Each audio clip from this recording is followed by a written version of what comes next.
All right, so I've got a friend of mine visiting, and I'm doing like initial impressions with different optics. And the one we're going to be looking at now is the EOTech. I have shot this before. All right, this one I do have a little bit of experience. So what's the proper name of this? EOTech? EXPS 3.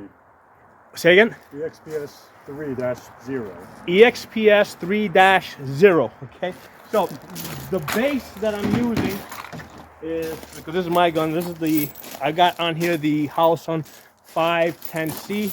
Okay, so I know how quick I am with this, coming up, both eyes open, you know, getting on target. Okay, so let's try the EOTech now. How do I feel with this? Okay, now this part is not the optics fault. This has this extendable rail system over here. It's a brace. The brace, okay. And I don't even, like I said, it's not my gun, so I'm assuming that it is fully legal, okay? I don't ask people for paperwork. That's none of my business. I'm not the government, okay? I'm assuming that he has an injunction that protects him.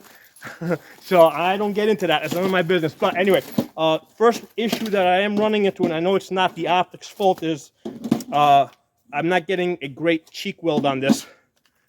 So what's happening is as I come up and I touch the gun, right, my cheek goes to the place where I normally anchor to. My eyes looking into this spot right here. What's the name of this gun? I mean, I know it's an MP5, but what exactly? Oh, it's an AP5 version, the Turkish one. AP5. Okay, basically we've looked at this gun before. So this is the AP5. It's a clone of the MP5. Okay, so first issue that I'm coming up with is I'm used to having, I'm used to a certain anchoring point here when I come up, touch my cheek to the gun, and you know the dot's just is just out there. And with both eyes open, I don't see the optic. All I see is the world with a circle dot on it. So the first issue that I would need to overcome is I'd have to basically get used to using this. All right, so basically I got to anchor my jaw to this. All right, so now aside from that, let's take a look. Let's not talk about first impressions. Well, it's actually like second impressions, because this I have shot on a few other occasions. So, but I haven't shot this in a long time. Haven't looked through an EOTech in a very long time. First impression is, I mean, as a lot of people say, the reticle itself is a bit grainy. Okay, so me as somebody that's used to looking at a red dot that's a little bit more crisp. I mean, I suppose I could get used to it, but it's like, first impression is, well, I can't see it as clear, okay? And that's just me personally. You know, somebody else that's more used to it, that wouldn't be an issue. Me not being used to it with the EOTech, I'm like, why is this thing out of focus? Okay, that's what I'm thinking. Where's the focus button on this thing? How do I focus this? So, again, that's me not being used to it. Other than that, when I come up with both eyes open, I do see with the EOTech, I mean, there is the housing is a little bit more bigger compared to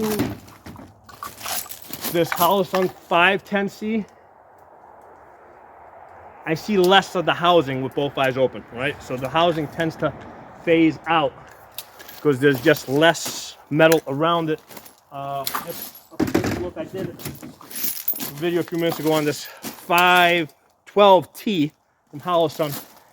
This one has about the same housing. I mean, it's fully enclosed, but when I come up, I really don't see a whole lot more housing. I do see a little bit more housing versus the 510C. Okay, but it doesn't stand, the housing doesn't stand out as much. But when I go to the EOTech and I come up, yeah, again, now I'm anchoring like now I anchored and I'm looking over it. So I really got to get used to this rail system here. So yeah, with this, I definitely see a lot more of that housing. Again, that might just be an issue of me needing to get used to this optic. Let me see if I can line this up. So you get, there it is. But I see more of this optic as I look through it. Okay, so those are my initial impressions on this. We're going to do a bunch more shooting today. If anything interesting pops up, we'll do another video.